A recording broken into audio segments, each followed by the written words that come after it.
Bonjour, suite à ma dernière vidéo, aujourd'hui on va faire un tour d'horizon pour avoir un aperçu général de ce logiciel et comprendre ses fonctionnalités et ses paramètres.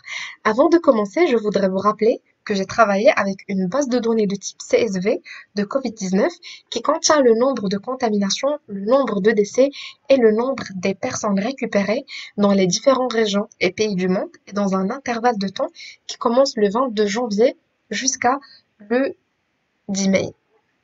Alors, une fois les données sont chargées dans Spotfire, il y a diverses choses que vous pourrez ajouter.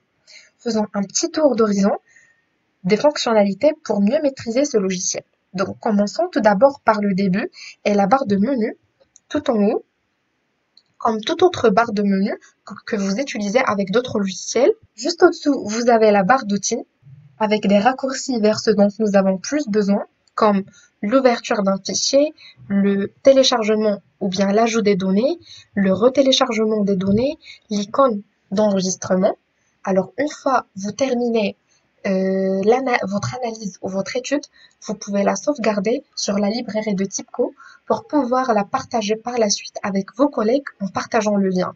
Et par exemple, si vous voulez la réutiliser, vous pouvez la trouver facilement et rapidement sur la librairie. Ensuite, on a l'ajout de visualisation qui permet d'accéder à notre moteur de recommandation.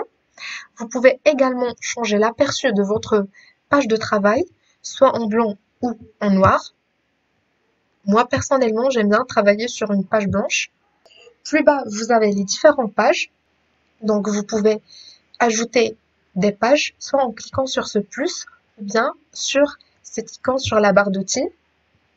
Vous pouvez changer ou bien renommer vos pages quand vous voulez, par exemple analyse 2, en cliquant sur OK, ou bien les supprimer facilement.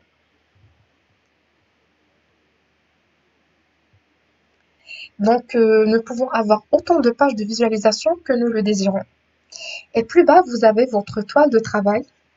C'est ici où je peux y ajouter quelques graphes grâce à la base ou bien à la barre d'outils qui contient plusieurs types de graphes. Commençons par un tableau ou bien le tableau qui affiche les données qu'on a chargées, qui contient le nom de chaque colonne, comme vous voyez, et les valeurs aussi. Passons maintenant au tableau croisé. Voilà, c'est un tableau qui résume des valeurs ou des volumes importants de données qui présentent le résultat dans un format de tableau structuré, comme vous voyez. Donc, c'est une grille de cellules définie par un axe vertical et un axe horizontal et un axe des valeurs de cellules tout en bas qui contient les données à agréger. Sur l'axe vertical, vous pouvez sélectionner une ou plusieurs colonnes contenant les catégories à utiliser pour organiser les lignes de tableau. Par exemple, les countries. Vous pouvez ajouter ici, en appuyant sur ce plus, la deuxième colonne si vous voulez. Sur l'axe vertical également, vous pouvez sélectionner une ou plusieurs colonnes pour organiser les colonnes de votre table. Je vais choisir la date par mois. Et sur l'axe des valeurs de cellules, vous sélectionnez la colonne dont vous allez ou dont vous voulez agréger les valeurs. Par exemple, pour mon cas, je vais choisir les cas confirmés de contamination. Donc, si vous voulez faire une étude simple de votre tableau, on a ici 1219. On peut dire que c'est la somme des cas confirmés au mois de mars pour Afghanistan ou à Afghanistan. Donc voilà. Passons maintenant à notre deuxième table. C'est le graphe ou le diagramme de Sparkline. Comme vous voyez,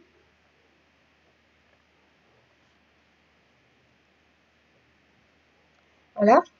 Donc c'est un graphe conçu pour donner une représentation rapide d'informations numériques ou statistiques prenant la forme des graphiques sans axe. Donc, il faut choisir les colonnes qui ont des valeurs numériques et non pas des valeurs en chaîne de caractères. Donc, je vais modifier ici ma colonne. Je vais choisir les cas confirmés. Voilà, vous pouvez voir notre tableau. On a des valeurs X qui sont supérieures ou inférieures à une valeur. Et on a les sparklines, comme vous voyez.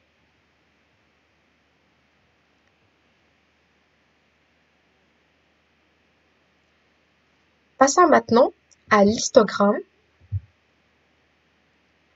Voilà, c'est un graphique à barres qui prend des valeurs par défaut pour nous proposer un histogramme préconfiguré. Comme vous voyez, on a déjà des colonnes sélectionnées ou bien des axes sélectionnés qu'on va les changer tout de suite. C'est un diagramme qui se compose de deux axes, un axe de valeur, l'axe vertical, et un axe des catégories, c'est l'axe horizontal. Donc, jetons un petit coup d'œil à cet histogramme d'un peu plus près pour comprendre le concept des sélecteurs importants à maîtriser. Vous voyez ces zones de saisie grises? Ces derniers sont des sélecteurs que vous allez beaucoup les rencontrer et les réutiliser dans Spotfire. Ils sont présents dans beaucoup de menus. Ces sélecteurs vous permettront d'accéder aux différentes dimensions de Spotfire selon ce que vous voulez configurer sur cette visualisation en particulier.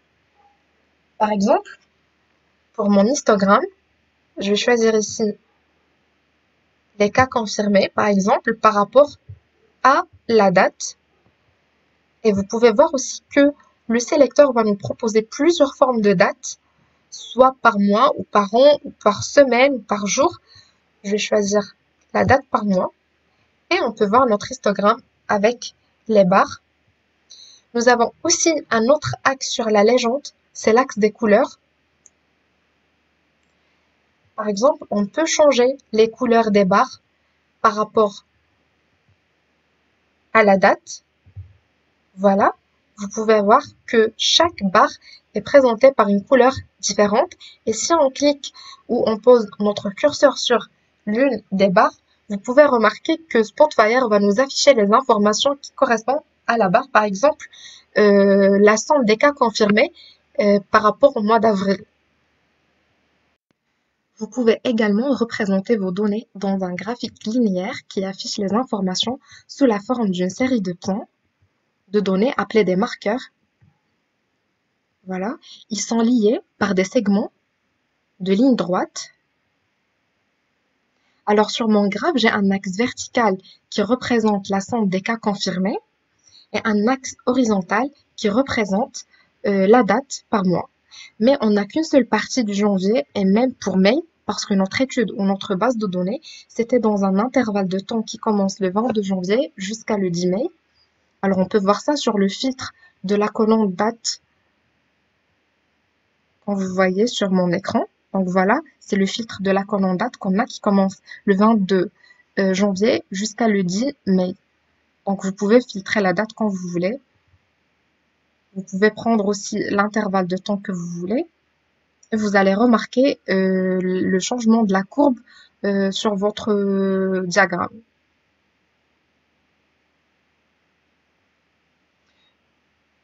Donc, pour mon exemple, vous remarquez qu'on a une courbe ascendante à partir du 22 janvier jusqu'à le mois d'avril. Voilà, et qui commence à devenir ascendante jusqu'à le 10 mai. Ensuite, vous pouvez visualiser vos données dans un diagramme combiné.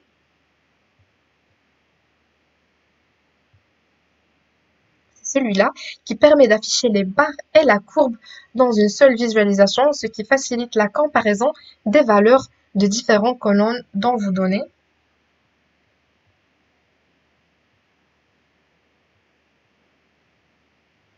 Toujours, vous pouvez paramétrer vos diagrammes grâce au sélecteur. Voilà. Ensuite, passons au camembert. C'est le diagramme circulaire qui est divisé en secteurs. Chaque secteur représente une catégorie spécifique et sa taille à la part qui est examinée en pourcentage de cette catégorie dans la valeur globale. Et les valeurs sont généralement des sommes. Donc, on va paramétrer notre camembert.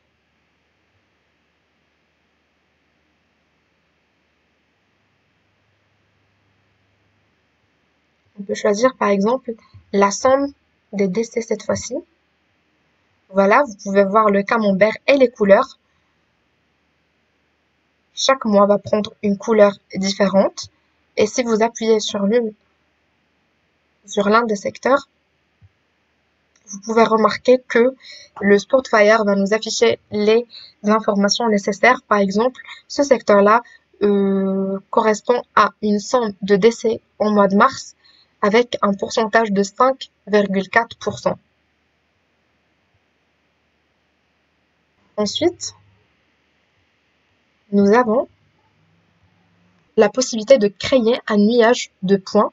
C'est un graphique qui permet d'obtenir un aperçu de la distribution des données sur 2 dimensions, comme vous voyez sur mon écran. Les marqueurs sont affichés dans un système de coordonnées bidimensionnel, comme vous pouvez le remarquer. On peut paramétrer le diagramme, bien sûr. On va choisir ici, par exemple, la date.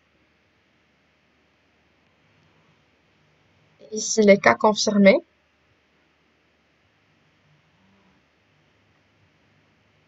Et voilà les couleurs que vous pouvez ajouter aussi ou les changer selon vos besoins. Ensuite, nous avons également le 3D nuage de points. C'est celui-là. La différence entre ces deux, c'est que ce dernier a des marqueurs affichés dans un système de coordonnées tridimensionnel. Nous trouvons également la cartographie qui positionne les données dans un contexte géographique en utilisant des couches différentes. Ces couches peuvent être des couches de données, comme notre exemple. On n'a qu'une seule couche de données, c'est celle de notre base de données qui est déjà cochée. Donc, en ajoutant des différentes couches à la cartographie, vous pouvez configurer la carte en fonction de vos besoins. Vous pouvez également paramétrer votre carte selon la colonne que vous voulez étudier. Par exemple, je vais choisir la somme des cas confirmés. Aussi, vous pouvez paramétrer le shape des marqueurs. Vous pouvez voir ici que la valeur de la somme des cas confirmés, si elle est inférieure de cette valeur, elle est représentée par des rectangles sur la cartographie. S'il est comprise entre ces deux valeurs, il est représenté sous forme des cercles ou bien des triangles, ainsi de suite. Et vous pouvez aussi changer la couleur de vos marqueurs, si vous voulez. Passons maintenant au Trimap, qui permet d'afficher des volumes très importants de données qu'il est possible d'organiser de manière hiérarchique. Il présente des données dans des rectangles de taille et de couleurs différents, comme vous voyez sur mon écran. Alors, pour paramétrer ce diagramme mosaïque, il faut savoir tout d'abord que les rectangles sont dimensionnés proportionnellement aux valeurs d'une colonne de données numériques. Et de même pour la couleur des rectangles. Elle peut représenter des données numériques en variant progressivement selon qu'elles représentent une valeur maximale ou bien une valeur minimale. Vous pouvez choisir la couleur que vous voulez grâce au sélecteur, bien sûr. Comme vous pouvez également associer la même colonne de données à la fois à la taille et à la couleur ou bien associer des colonnes différentes. Alors pour mon diagramme, j'ai choisi la même colonne, celle de la valeur numérique qui représente la somme des cas confirmés pour les deux paramètres du diagramme, celui de la couleur et l'autre de la taille. Je vais laisser ces deux couleurs. Donc, on a le bleu foncé qui représente la valeur maximale et le bleu clair qui représente la valeur minimale de la somme. Ensuite, j'ai choisi la colonne country pour la hiérarchie du diagramme. Donc, pour le diagramme mosaïque, on trouve toujours dans l'angle supérieur gauche le plus grand rectangle et dans l'angle inférieur droit le plus petit rectangle. Donc, pour notre exemple, on trouve que le rectangle qui représente les États-Unis, c'est celui qui se trouve sur l'angle supérieur gauche. Donc, on peut dire que les États-Unis, c'est le pays qui contient le plus grand nombre ou bien la plus grande somme des cas confirmés. Par exemple, si on change la colonne numérique qui contrôle les deux paramètres par la somme des morts, par exemple,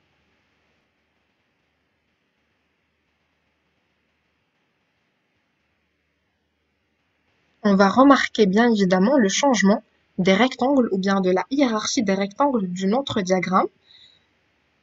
Donc, on va dire que les États-Unis, c'est le premier pays qui contient la plus grande somme des morts dans le monde entier. Ensuite, on trouve l'Italie et l'Espagne, la France, la Chine, ainsi de suite. Ensuite, on a la carte de chaleur ou la carte de fréquentation. C'est une représentation graphique de données statistiques qui fait correspondre à l'intensité d'une grandeur variable, une gamme de tons ou à nuancier de couleurs sur une matrice de 2 dimensions, comme vous voyez. Vous pouvez paramétrer bien sûr la couleur du max et du min aussi, si vous voulez, et les colonnes selon le besoin de votre étude.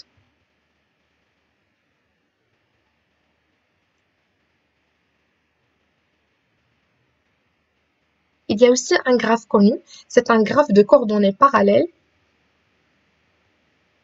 comme vous voyez, qui permet de comparer des valeurs de données qui sont de type ou de magnitude très différents dans une seule visualisation. Les valeurs sont normalisées, ils sont exprimés en pourcentage, puis présentés sous forme de points sur une ligne à raison d'un point par colonne. La valeur la plus basse dans une colonne de données est toujours définie sur 0% et la plus élevée sur 100%.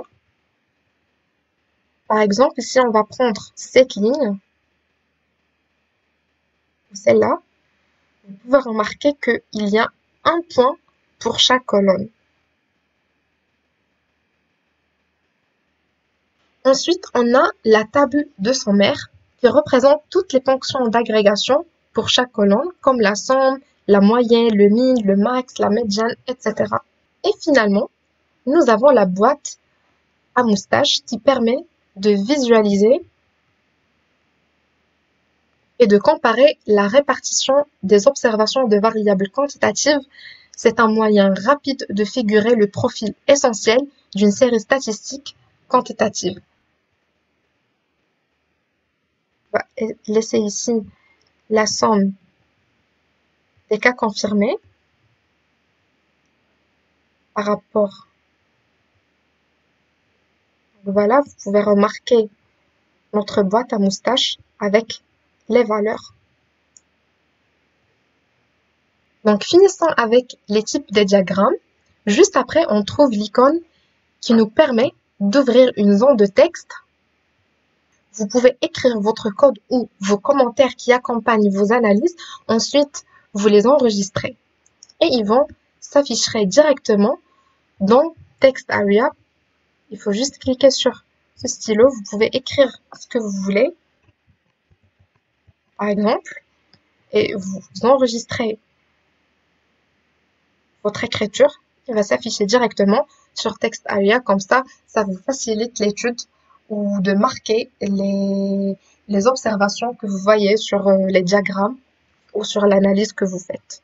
Et vers la fin de la barre d'outils, on trouve le paramétrage de la mise en page, parce que c'est facile de travailler simultanément avec plusieurs visualisations si vous voulez les organiser à l'aide de ces options de disposition de page.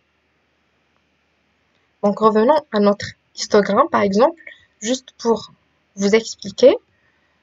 Vous pouvez les organiser uniformément, c'est-à-dire côte à côte, si vous avez par exemple 2 visualisations à la fois. Voilà, ils sont côte à côte. Si vous ajoutez plus de 2 visualisations, cette fonction va modifier leur position et les redimensionnera aussi uniformément que possible.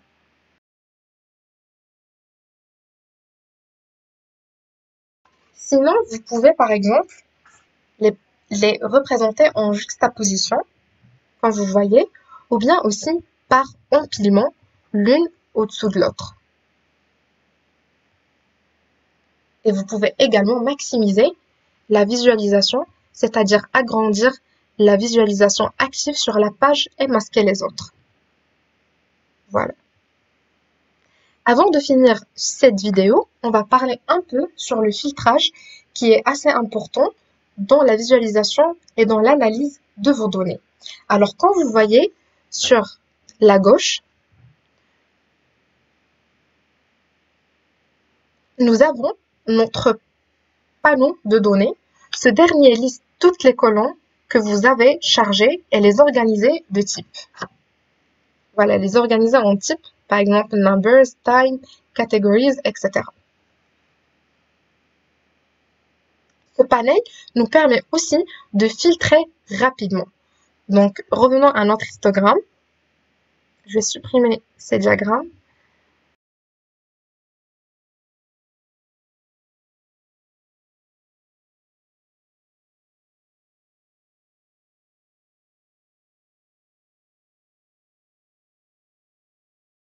Nous pouvons par exemple filtrer sur une date en appuyant sur cette icône ici, une date qui commence le 22 janvier jusqu'à par exemple le 10 avril. On va remarquer les changements sur notre histogramme. Donc c'est un filtrage d'intervalle ou un filtre d'intervalle. Vous pouvez également choisir un pays parmi les autres. Par exemple, Algérie.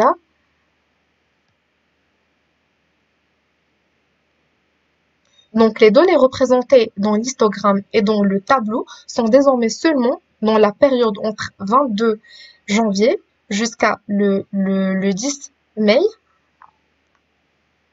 et juste dans le pays d'Algérie. Donc si je veux réinitialiser les filtres, un simple clic sur cette flèche dans la barre d'outils et on va revenir au total de nos données. Il est aussi important de noter que nous avons un panneau de filtres en appuyant sur cette icône sur la barre d'outils. Donc nous avons une vue plus détaillée de nos colonnes qui nous permet de filtrer nos données facilement. Donc on peut faire des filtres par rapport à chaque colonne. Par exemple, si on veut visualiser les données relatives à la France, on filtre la colonne des pays en choisissant la France, par exemple.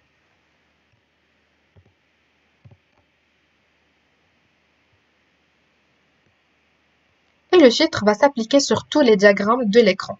Vous voyez aussi faire un glisser-déposer ou un glisser-déplacer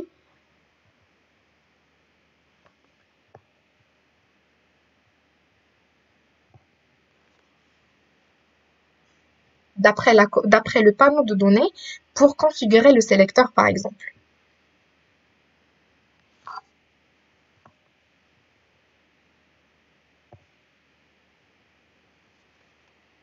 Voilà, donc c'est tout pour cette vidéo.